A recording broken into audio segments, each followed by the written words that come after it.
जय श्री हरि विष्णु। दोस्तों, भगवान विष्णु की कृपा आपके और आपके परिवारजनों पर सदा सर्वदा बनी रहे।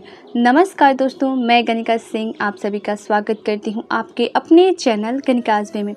तो चलिए दोस्तों, आज हम इस वीडियो में जानेंगे गुरुवार व्रत से जुड़ी बहुत सारी महत्वपूर्ण बातें, जैसा कि पीले गुरुवार का व्रत हमें कब से प्रारंभ करना चाहिए, कितने व्रत करना चाहिए, कितने व्रत में हमें उद्यापन करना चाहिए, सावन के महीने से क्या हम गुरुवार का व्रत कर सकते हैं, और भी बहुत सारी महत्वपूर्ण बातें। तो वीडियो बहुत ही महत्वपूर्ण होने वाला है, इसीलिए वीडियो को अंत तक ज़रूर देखें। और अगर वीडियो हेल्पफुल होता है तो वीडियो को एक लाइक ज़रूर करें। इसके साथ ही मेरे चैनल को सब्सक्राइब भी कर दें और बेल आइकन को प्रेस कर दें, ताकि मेरी आने वाली वीडियो की सभी नए नोटिफिकेशन आप सभी के पास सबसे पहले पहुंचे। तो चलिए हम वीडियो को शुरू करते हैं। तो दोस्तों, बहुत सारे लोगों को आपने गुरुवार का व्रत करते देखा होगा, लेकिन बहुत सालों से करने के बावजूद भी जो है उनका फल जो है वो पर्याप्त नहीं होता।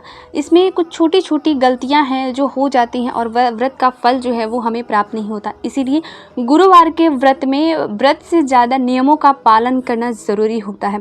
तो आज मैं आपको यही बताने वाली हूँ। तो सबसे पहले मैं आपको बता दूँ कि जो लोग भी सावन से यह व्रत शुरू करना चाहते हैं वो आराम से कर सकते हैं। सावन का महीना बहुत ही पावन और पवित्र होता है। सावन के महीने से किसी भी व्रत का प्रारंभ हम कर सकते हैं। इसके लिए हमें पंडित जी को दिखाने की कोई ज़रूरत नहीं होती और ना ही कृष्ण पक्ष और शुक्ल पक्ष दिखना चाहिए।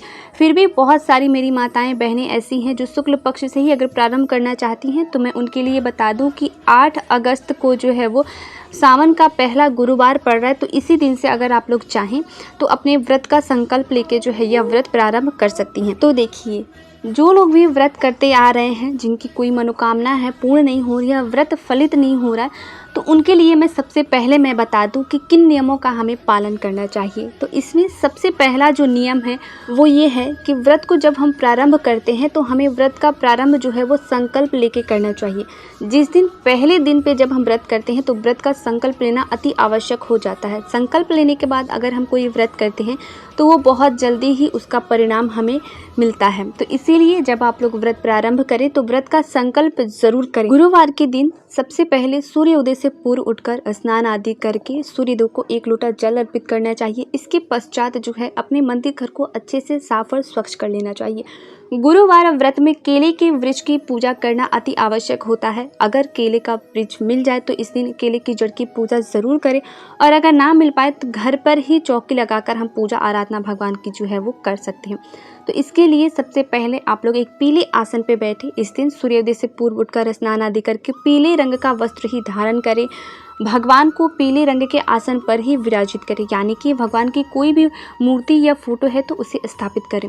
सबसे पहले भगवान को स्नान करवाएं। इसके बाद जो है भगवान के समक्ष एक घी का दीपक जलाएं। घी के दीपक में 1 चुटकी हल्दी ज़रूर मिला दें। इसके बाद भगवान को पीले फूल अर्पित करें। चने की दाल, गुड़, मुनक्का, इन सभी चीज़ों का भोग लगाएं। गुरुवार के व्रत में केले का विशेष महत्व होता है, तो इस दिन भगवान श्री हरि विष्णु को केला अर्पित जरूर करें, पका वाला केला, ठीक है। केले के वृक्ष की पूजा भी विशेष बताई गई है। तो अगर कहीं केले का वृक्ष मिल जाता है तो इसी विधि से हमें केले के वृक्ष की भी पूजा करनी है, यानी कि केले के जड़ की पूजा करनी है। केले के जड़ में सबसे पहले 1 लोटा में जल ले लें, उसमें थोड़ी सी हल्दी, गुड़, चने की दाल डालकर केले के जड़ को सींचना है। इसके बाद जो है घी का दीपक वहीं पे जलाना है। और अगर केले का वृक्ष नहीं भी मिलता है तो आप लोग जो फोटो में केले का वृक्ष है उसकी भी पूजा कर सकते हैं, ठीक है। भगवान विष्णु को पीले वस्त्र अर्पित करें। इसके पश्चात जो है हाथ में थोड़ी सी चने की दाल लेकर कथा सुने। कथा सुनना बहुत ही ज़रूरी होता है, तो इसीलिए कथा ज़रूर सुने वहीं पे बैठ के, ठीक है। कथा सुनने के बाद अगर गोबर का उपला मिल जाता है तो थोड़ी हवन ज़रूर करिए। हवन यानी कि 5, 7 या 9 चने की दाल गुड़ से आहुति ज़रूर दें। इससे जो है हमारे व्रत का पूर्ण फल हमें प्राप्त होता है। इसके पश्चात भगवान की आरती करें। अगर आप लोग केले के वृक्ष की पूजा कर रहे हैं तो 9 बार या 7 बार परिक्रमा भी ज़रूर करें। और पूजा समाप्त होने के बाद भगवान से क्षमा याचना जरूर करें कि हे भगवान, अगर हमसे पूजा में कोई भूल चूक हो गई है तो आप इसे जो है वो माफ़ करें। इस तरीके से आप लोग जो है वो क्षमा याचना ज़रूर करें। इसी तरीके से 16 गुरुवार का व्रत हमें करना है। 17वें गुरुवार में जो है वो उद्यापन होता है। उद्यापन की विधि मैं किसी और वीडियो में बताऊंगी, नहीं तो वीडियो बहुत ही लंबा हो जाता है। तो इसलिए मैं सिर्फ अभी आप लोगों को जो है वो व्रत की विधि बता रही हूँ। गुरुवार व्रत में हमें सावधानियाँ क्या रखनी चाहिए, आइए अब वो जान लेते हैं। तो इसमें सबसे पहले गुरुवार व्रत की जो विधि है वो बुधवार से ही शुरू हो जाती है, यानी कि बुधवार के दिन सुबह सवेरे जल्दी उठ के स्नान आदि करके इसी दिन बाल धो लेना चाहिए, ठीक है। क्योंकि बृहस्पतिवार के दिन बाल नहीं धोया जाता, साबुन और तेल भी नहीं लगाया जाता इस दिन, तो इसीलिए बुधवार के दिन जितनी भी महिलाएं हैं वो बाल वगैरह धो के साफ और स्वच्छ हो जाए और बुधवार से ही लहसुन प्याज का त्याग कर दे। इसके पश्चात जो है वो गुरुवार का व्रत करें। गुरुवार के व्रत में केले का सेवन नहीं किया जाता है, तो इस बात का भी ध्यान रखना चाहिए। इस दिन एक ही समय भोजन किया जाता है, यानी कि संध्या के समय पीले पदार्थ का जो है वो भोजन किया जाता है। इस दिन बेसन का जो है, बेसन की लड्डू बना के, बेसन का चीला बना के या कुछ भी मीठा भोजन इस दिन किया जाता है। सेंधा नमक का भी सेवन नहीं किया जाता और ना ही इस दिन खट्टे फलों का सेवन किया जाता है। इस दिन एक ही समय पे भोजन करना है, वो भी मीठा भोजन। कुछ भी बना के खा सकते हैं, ठीक है, चाहे वो बेसन का पराठा बना ले, बेसन की लड्डू बना ले, बेसन का चीला बना ले या मीठी रोटी बना ले, कुछ भी सेवन करना है, लेकिन एक ही समय पे हमें करना है। के पश्चात जो है अगले दिन यानी कि शुक्रवार के दिन सुबह सवेरे जल्दी उठ के स्नान आदि करके भगवान की पूजा आराधना हमें फिर से करनी है। और अगर आप लोग कलश स्थापित करते हैं तो इसी दिन हमें जो है वो कलश को हिला देना है, ठीक है, पारण करने से पहले।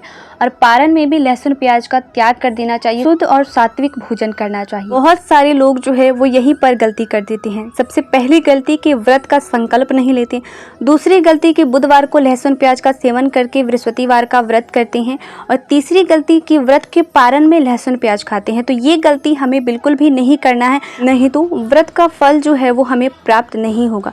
गुरुवार के दिन कुछ सावधानियों की ज़रूरत होती है, जैसे कि जो लोग भी गुरुवार का व्रत करते हैं उनको कभी भी गुरुवार के दिन बाल नहीं धोना चाहिए। जैसे कि महिलाएं हैं, साबुन शैम्पू का यूज नहीं करना चाहिए। इस दिन पे घर को पोंछना नहीं चाहिए, ज़्यादा साफ़ सफाई नहीं करनी चाहिए। ज़्यादा साफ़ सफाई करने से हमारा गुरु ग्रह जो है वो कमज़ोर होता है और व्रत का पूर्ण फल जो है वो हमें प्राप्त नहीं होता। अगर आप लोग इस सरलता विधि से करते हैं तो व्रत का फल भी बहुत जल्दी प्राप्त होगा और घर में सुख समृद्धि सदैव बनी रहेगी। माँ लक्ष्मी की भी कृपा बहुत जल्दी ही प्राप्त होगी। गुरुवार का व्रत जो है बहुत ही प्रभावशाली है, धन संपत्ति के लिए, संतान प्राप्ति के लिए, विवाह के लिए। व्रत जो है वो शीघ्र फल प्राप्त करता है। भगवान श्री हरि विष्णु पर पूर्णता से विश्वास रख के आप लोग जो है ये व्रत का प्रारंभ करें। जिस घर में भगवान श्री हरि विष्णु की विधिवत पूजा अर्चना होती है वहां पर माँ लक्ष्मी का वास सदैव ही होता है, तो इसीलिए आप लोग जो है पूरी श्रद्धा के साथ इस व्रत का प्रारंभ करें। आज के लिए इतना ही, मिलती हूँ आप सभी से फिर नेक्स्ट वीडियो में। तब तक के लिए नमस्कार। वीडियो पसंद आए तो एक लाइक जरूर करें और